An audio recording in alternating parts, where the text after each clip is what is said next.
Gledate Gorenjska poročila na GIF TV. Z nami je avtorica razstave Daša Ozimek. Lepo pozdravljeni.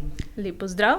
Mogoče najprej nekaj besed o sami tradiciji Elana, ki ima kar dolgoletno tradicijo, ne samo v tem koncu, ampak v celem svetu. Ja, res je. Naslednje leto, to se pravi 2025, Elan praznuje 80 let. To se pravi leta 1945 je ustanovitelj Rudi Finžgar prav na tem mestu odprl zadrugo za izdelovanje športnega orodja Elan. To se pravi, ime je prisotno od samih začetkov.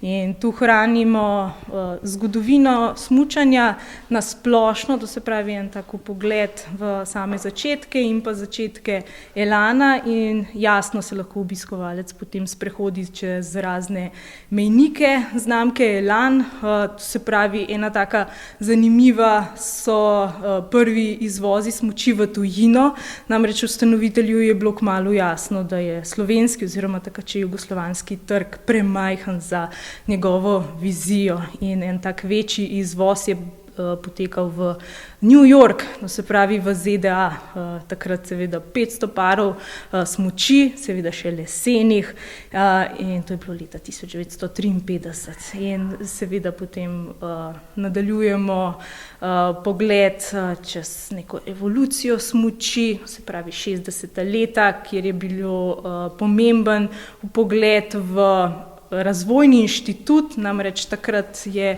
podjetje zaposlilo inženirje, ki so dvignili kakovost in bili odgovorni za marsikakšno inovacijo in še danes so pravzaprav.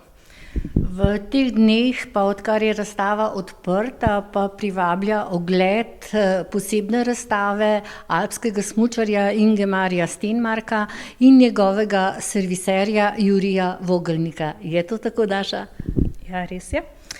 Mi smo zelo ponosni, da je ta razstava požela toliko pohval in zanimanja.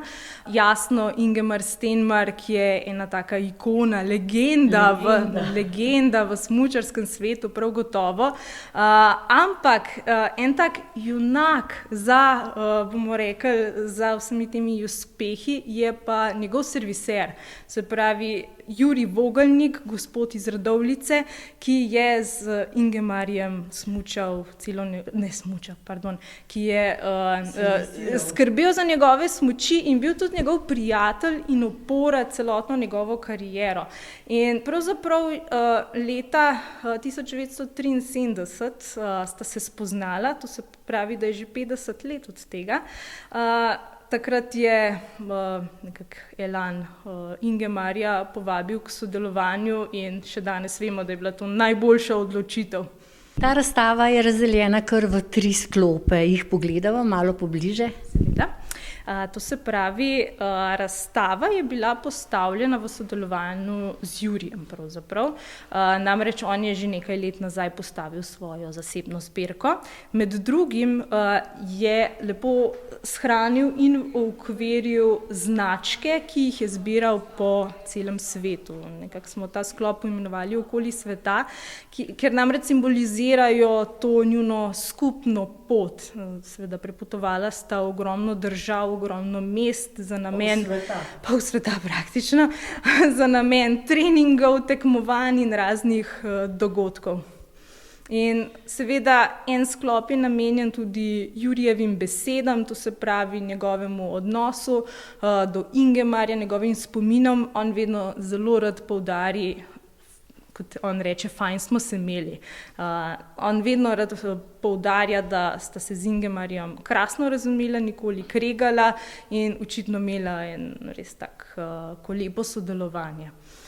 In pa seveda pripravljen je tudi en tak prikaz servisno mizo, tudi Jurij nas lepo tule pozdravi in pa določeni njegovi pripomočki za servisiranje.